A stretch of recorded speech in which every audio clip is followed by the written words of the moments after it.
It is Ryan Seacrest here. There was a recent social media trend which consisted of flying on a plane with no music, no movies, no entertainment. But a better trend would be going to ChumbaCasino.com. It's like having a mini social casino in your pocket. Chumba Casino has over 100 online casino-style games, all absolutely free. It's the most fun you can have online and on a plane. So grab your free welcome bonus now at ChumbaCasino.com. Sponsored by Chumba Casino. No purchase necessary. VGW Group. Void where prohibited by law. 18 plus terms and conditions apply. Welcome to the Liberty Without Compromise podcast with Dan and Dawna Wilson. This is episode 8 in the series Power Player Pastors of Kootenai County. This is a part of a mini-series final episode happening here on just this little mini-series part, because we continue on with another Power Player pastor in the next episode. We are going in depth to uncover what's going on with the leadership in the largest and most influential churches in Coeur d'Alene. This specific series is comprised of transcripts from actual conversations.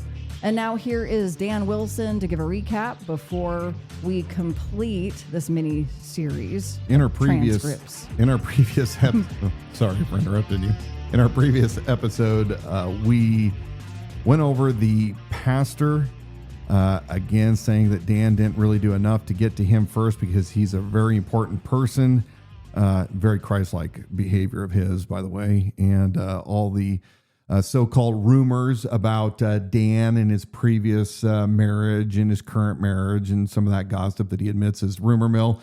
And then the Fed advising the parishioner that came to speak to the pastor. And again, the parishioner was not aware that this former Homeland Security agent retired, was going to show up and kind of obstruct and re-strategize or redirect rather the conversation, and how this former Fed stated that, you really need to make certain you really know the person you're advocating for. We don't know how Dan can do any of the things that he's saying.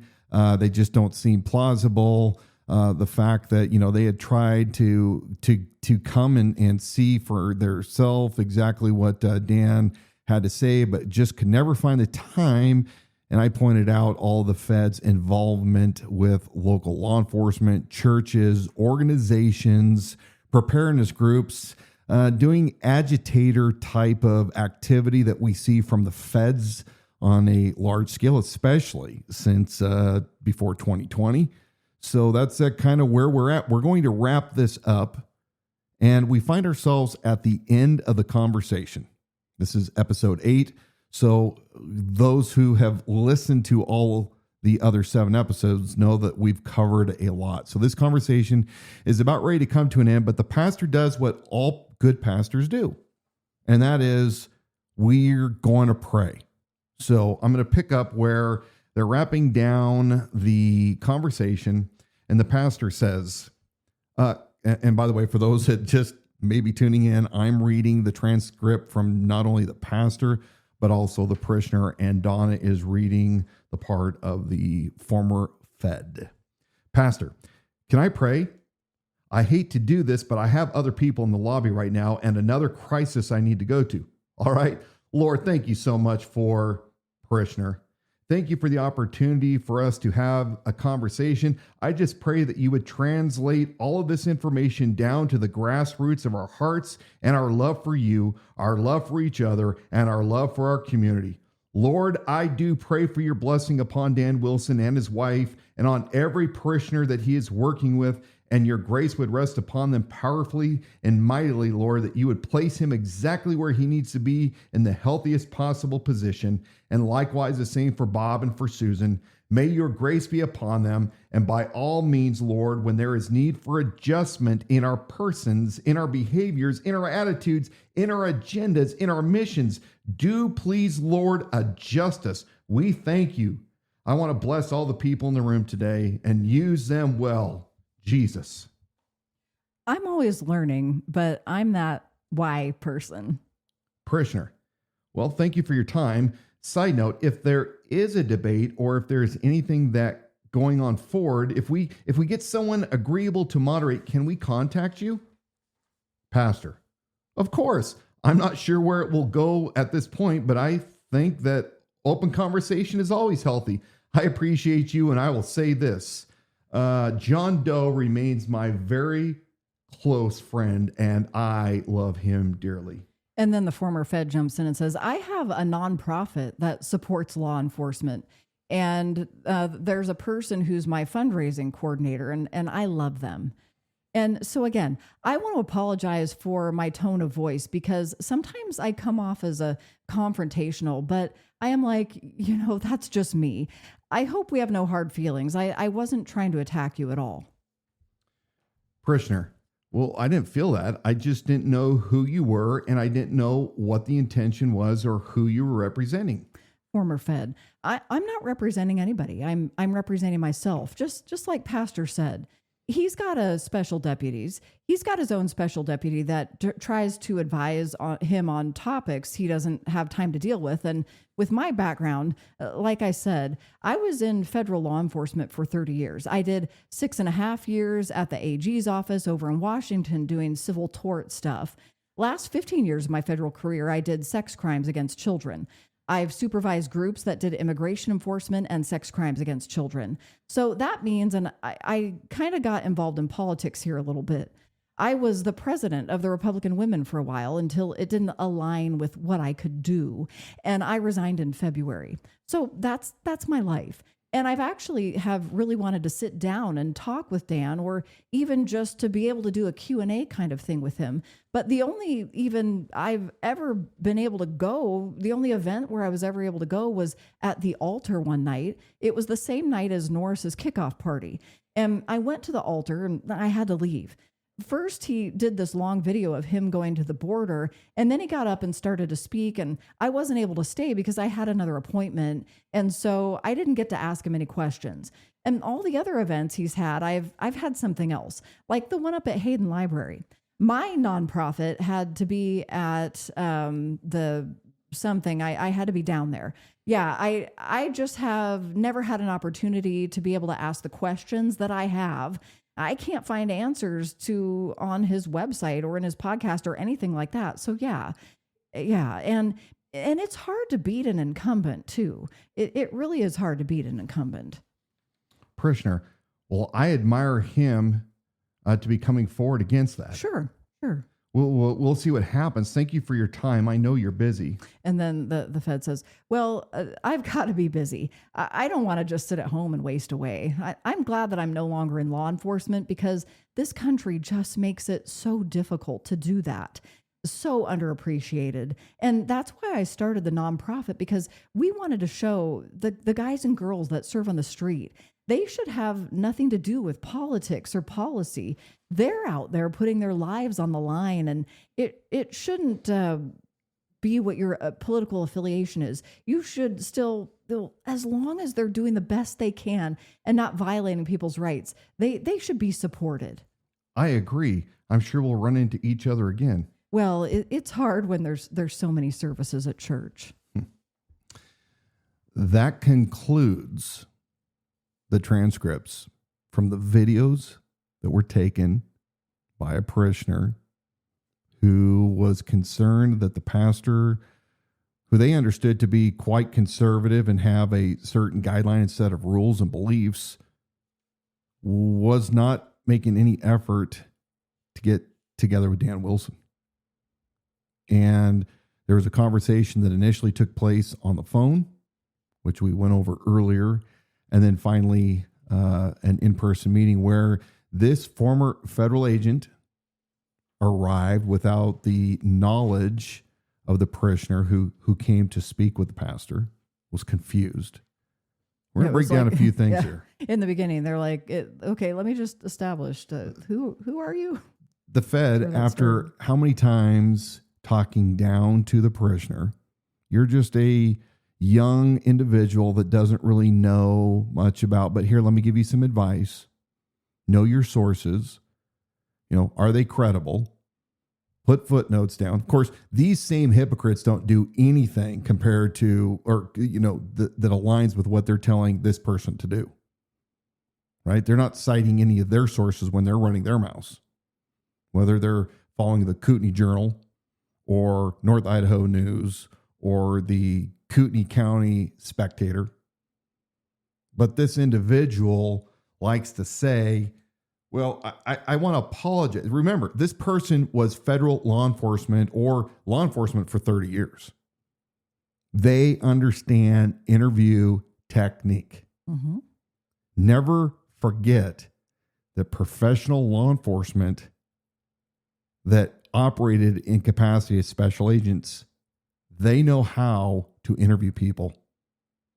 Even when you don't know it, they are gleaning information from you. We picked this apart. Not only were they trying to get information, but they were attempting to insert deflection and other intel to this person in order to make the parishioner feel like they were dumb. So when the former Fed comes back in and says, as you just stated earlier, I want to apologize again for my tone of voice because sometimes I come off as confrontational, but I'm like, so that's just me. That wasn't by accident. Mm-mm. That was absolutely by design. An intimidation tactic. It really is. And most people would have zero idea that they were being interviewed and investigated. Yeah, you just know your armpit. You're just coming here to talk to your pastor, and it's like, oh no, my armpits are sweating, and I've, my mind is spinning. I don't know where I'm going. And the other thing to make no mistake about is with this former federal agent, the places where she makes appearances, you'll find she is intelligent. She does have that 30-year career behind her. She does know interview technique. She does know manipulation tactics. She does know how government works. She makes appearances in places to represent people to keep them in line and keep them in check. Yeah. And so you will see her. She doesn't flank Bob Norris maybe as visibly as some of the other people that we'll talk about in future episodes. Right. But she is disturbingly present at many of the events and town halls. Might find her in a back corner, in a back row, because guess what? She does know how to read the room. Mm-hmm. Some of the things where you have a pastor who's lacking in some of these skills. You have a sheriff of Kootenai County who's lacking in some of these skills. That needs a constant handler. Yes. And either special DC Deputy Matari or this former Fed, constantly having to show up at his events to keep him in line and ask the questions. Now, can I interject this and say, listen to this statement again. Listen very, very, very carefully. The Fed says, I am not representing anybody. I'm representing myself, just like Pastor said. He's got a special deputies. He's got his own special deputy that tries to advise him on topics he doesn't have time to deal with. And my background, like I said, I was in federal law enforcement for 30 years. Just told on themselves because the pastor is not smart enough, doesn't have time to be involved with politics, even though he really is involved with politics all the time. But he has to have a special advisor, or is it actually a special handler? Now we're going to, and it's a little unclear there, but disturbing because, like you said, telling on them, the former Fed telling on themselves. It's a little unclear as to who. We know the pastor had a special deputization. Well, and I wouldn't even call it a special deputization. He was a chaplain. Yes. So that I wouldn't even call that. Well, that's where it's easy to mince words, but it gets a little tricky. I think in that the Fed's telling on there. themselves. That's yes. I think the Fed is a handler. Yeah. I think the Fed was sent here for a reason to handle these churches, and who knows? And it's just weird that they say I'm not here representing anybody. I'm here to represent myself. Really, like, why even make a statement like that? Let's look at the two sides of it. First side is that this pastor truly is tribal. He said it. It's his friend. He's involved with the club, the KCRCC, who they're all about themselves and their best interests, and they're scratching each other's nuts. They will donate money to each other, and it's a roundabout way. And so many of the people that are part of the KCRCC happen to go to this church. And the pastor said, anything I've ever asked the sheriff to do, he does. Does for me. Mm-hmm. What does that mean? It's either that, okay, And he just flat out, as a man of God, a man of the cloth, a man that's supposed to be filled with the Spirit, a man of discernment, had zero interest, no curiosity, as you said, natural curiosity that people have. He never had any curiosity to have a conversation with me and get to know me. He's not a peacemaker. He alleges all these things that I did, but at no time did he ever stop and go, hey, Dan, and I said this, I think, in episode 1 when I read his email to me, where, I offended him. What about stopping, clearing the board and saying, hey, a lot of things have been said.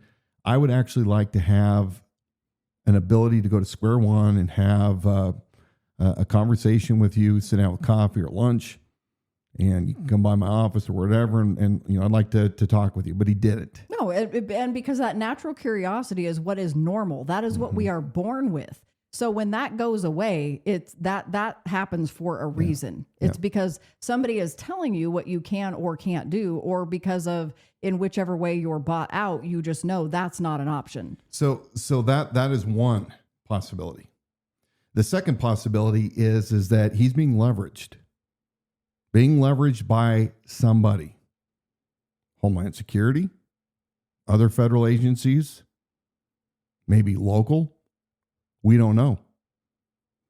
But potentially because of his lack of curiosity and the fact that he would not come within 10 feet of me except to excoriate me in an email that he sent back 8 months later as to why I needed to be put in my place. And that can be found in episode 1 of this series. Then that's another plausible explanation, is that he actually could not risk getting to know me or showing any support, because those that are leveraging him, whatever goods they potentially might have on him, would be exposed, right? And if that's the case, that's a thought and an option as to what might be going on. There could very well be portions of him where I've said previously, it's the signs of a conflicted individual. Mm-hmm. There could be the piece of him that does say, from actually, if I'm being intellectually honest with what I've heard about Dan, he does align with my values, and he may still have that natural curiosity, but then knows he's got to create that barrier. He's not allowed to have that. But I'd like to ask the pastor, when he continually said, "Well, I'm gonna support Bob in spite of him, because he's my friend." Well, do you do the same thing for your elders of your church, or for Sunday school teachers, or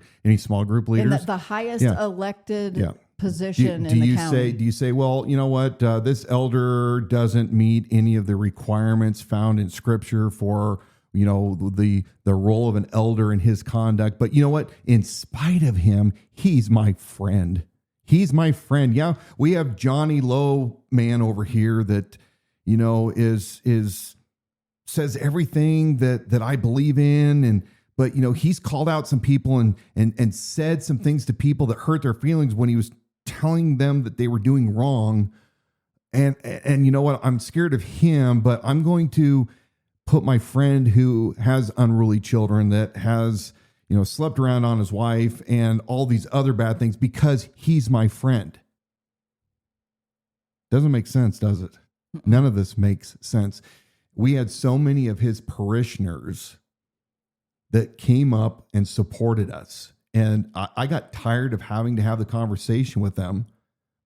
Your pastor is not going to talk to me at all. He's not going to get together with me. Drop it. And it didn't compute. And it didn't compute because with the people attending the church, because it was so dissonant from what they were hearing from their pastor in the pulpit. It was so contrary to what he was preaching and what they were being taught. Yeah.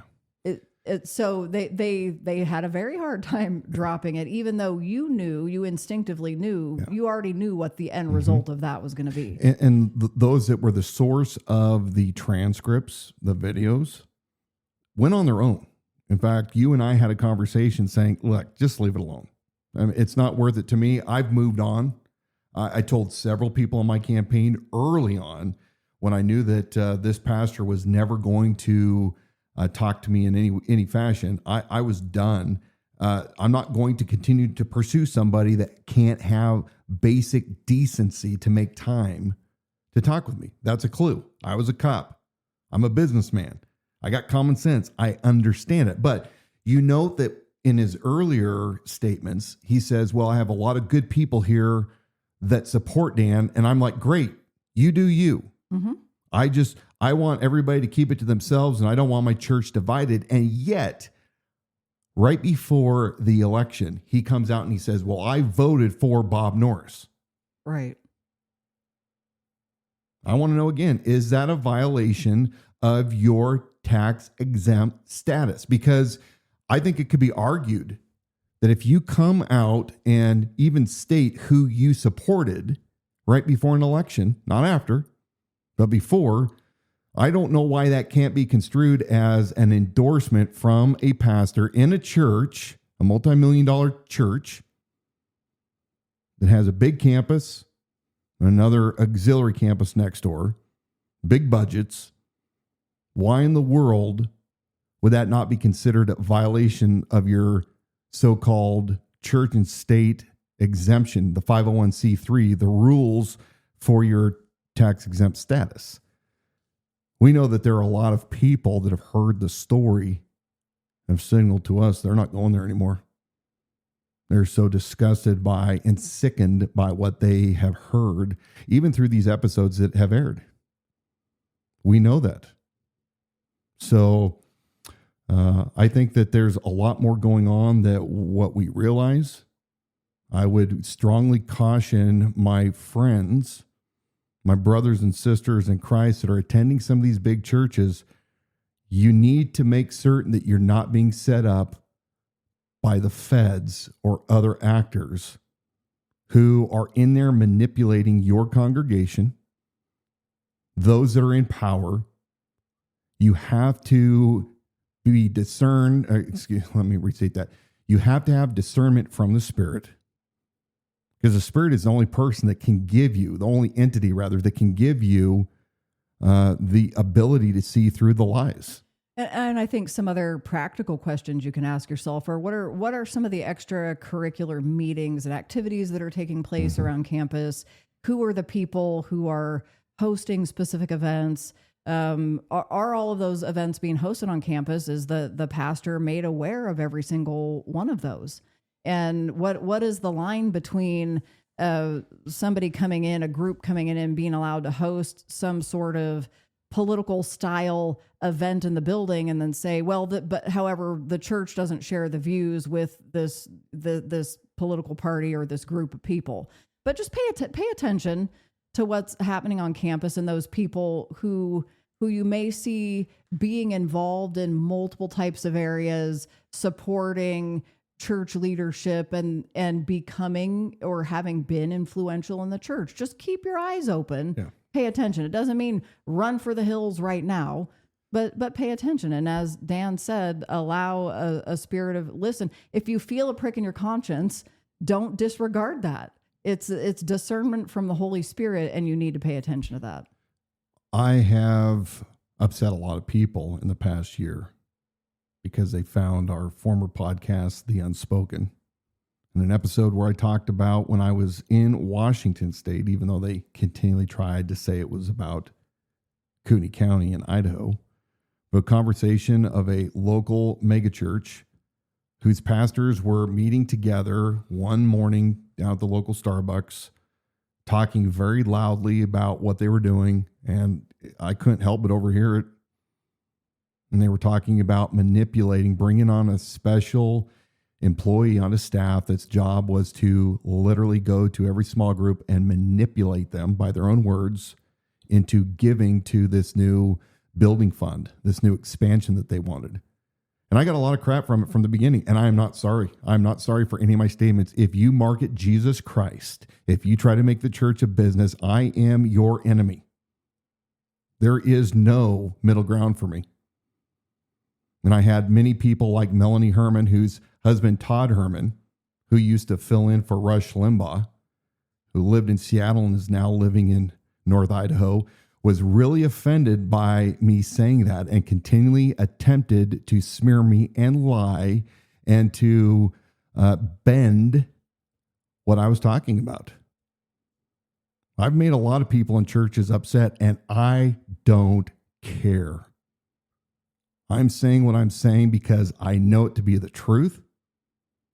I'm disgusted. The reason that I'm doing this is because I get betrayal. To me, betrayal is something that none of us likes.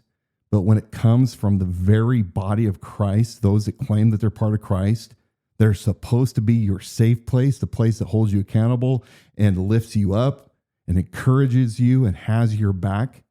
When you're betrayed by churches, by those that are especially in leadership or are part of the pastoral staff or pastors themselves, there is nothing, in my opinion, that is a worse betrayal next to a spousal betrayal.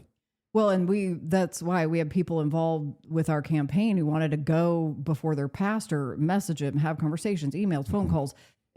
They were compelled to do it because the church for them, and I've said this before, it's like your last place of hope and confidence. Yes. It's the thing next to Christ and your family that you hold most sacred and right. securely.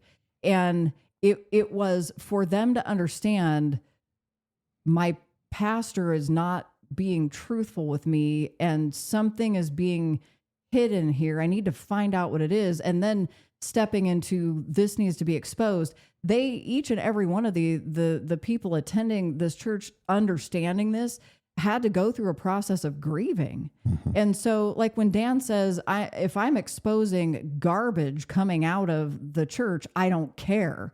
I will say, and he'd probably agree with me, I have empathy. I have empathy because I understand that is painful for the people who love their church. They love the body of Christ that they go there to worship with and pray with and celebrate with and grieve with and learn scriptures and learn to be more like Christ. So we have empathy, mm-hmm. but the part where we have to say we cannot have care and concern about whose feelings are hurt when the truth is what's being exposed. Right. Yeah, it's painful. Right. We understand it's painful. Right. It's a painful truth. And it's easy to not want to hear it. And it's easy to be PO'd at the people telling you because this just can't be true. Yeah. It's gonna be a process for your brain to catch up to the fact, your brain and body and the whole thing to come together to realize where you've been lied to and what you need to truly make an escape away from and protect yourself from. We live in a time of a great falling away where people don't even realize how far we've slipped. Now, I don't agree with a lot of the original church teachings. I'm not talking about necessarily doctrine or theology, but you and I grew up around a lot of Baptist church. Mm-hmm. And all these things we were told you can't do, you can't be a part of, don't, legalistic. Mm-hmm. And there's nothing, as I became more endeared and more of a knowledge of my own faith, you realize that where are they coming up with this stuff? Why when you and I were kids in the 80s and the 90s, where we continually preached about things that don't matter, and instead we weren't being taught and prepared for false teachers, right? False prophets. Look at the church today. There are more churches than there are Starbucks. And if these churches in Kootenai County, these large with thousands of attendees on each Sunday and Wednesday, if they were so absolutely effective and truly promoting the gospel of Christ and living it out, this entire region would be transformed. And it's not. We see it in the headlines. We see it in the local cultural battles. But again, I'm not saying that I am above reproach and that I don't have logs in my own eyes. I get convicted of things all the time, and people do come up and tell me, and I have to learn and repent. But guess what? I'm going to be bold like Daniel. I'm going to be bold like Shadrach, Meshach, and Abednego. So many of the other greats in our time. Joshua, Caleb. Those men that said, We are not going to bow a knee to anybody but God himself. So just because you're a pastor means nothing to me. If you're acting like a con man, then you will be treated like a con man, and God can deal with you like he can deal with me. It's not for me to necessarily deal with you, but I will expose you because darkness hates the light. If we walk in the light as he is in the light, we have fellowship with him. And we're going to talk in the next episode about another pastor and his part of defaming me, lying about me in a campaign. 2 pastors, actually. And despite the blowback that I received for recording that conversation, we're going to set it up and give the background as to why that occurred and why I'm so glad that I did that. I have 0 regrets, and we're going to play it in its entirety. You are going to play that recorded conversation? We're going to play the whole conversation. It's going to be a long podcast, but you know what? I have no regrets. I want to set the entire the entire story up, so that those that were exposed at different times and heard things, you can hear exactly how things rolled out. I have, once again, my proof. I always provide my proof. It's another thing that these guys hate, but it's wrong. And we have to ask the question in Kootenai County, why are these churches engaging their leaders, engaging in deceit, in lies, in deflection? So stay tuned. Yep. One of the arguments Dan had, and we're just wrapping this up in a second, or one of the things he pointed out, there are more churches on the corners than there are Starbucks. Mm-hmm. And if the number of churches was, we should have a transformed world, and we're not. And one of the arguments we got in the campaign when Dan came out and said some really tough stuff about churches that he doesn't regret saying, if you're selling Jesus Christ or Jesus Christ plus anything is heresy. He took a lot of flack for that, but that person was defending their church, saying they've done more good in our community than Dan Wilson will ever do in his entire lifetime. And I want to remind you and encourage you as a listener to pay attention that just because your church is out doing Easter egg hunts for kids, backpacks for children, Easter service, Christmas Eve service. It is community. It is good for the community. Yeah. People know where to go to have their kids entertained. They know that. They feel pretty securely that their kids are going to be safe there, and they can put them in Sunday school and get a little bit of a break. It doesn't mean that, quote, good isn't being done in the community. That's not what we're saying. But that does not the same as a world transformed for Jesus Christ. And folks, try to remember, just because you're pro-patriot, pro-American, remember that our government and our faith are not the same thing. At one time, when our country was founded, far more people had a Christian worldview, or at least lived by the 10 Commandments. We are in a post-Christian nation. So as much as we now want to move that dial back by people living righteously and going towards a godly nation, your government isn't there, and you have to work within the confines of what the government is. You can't force it on people. You have to compel them by living your life accordingly. So let your light shine among men. Yep, and you do that regardless of what church you go to, if you're not going to one right now. Yeah. Thank you for listening to episode 8. And by the way, as a sheriff, I'm not a pastor. I'm not a spiritual leader. You're not the priest. Yet so many of them in the opposition can't seem to get that through their head. Yeah, get the difference. What church do you go to, Dan Wilson? Thank you for listening to episode 8 of the Liberty Without Compromise podcast with Dan and Dawna Wilson. This is the Power Player Pastors series, and we just finished this mini part of the series, even though, as Dan said, we're continuing on to the next with an actual tape conversation. Listen and subscribe at libertywithoutcompromise.com or wherever you get your shows.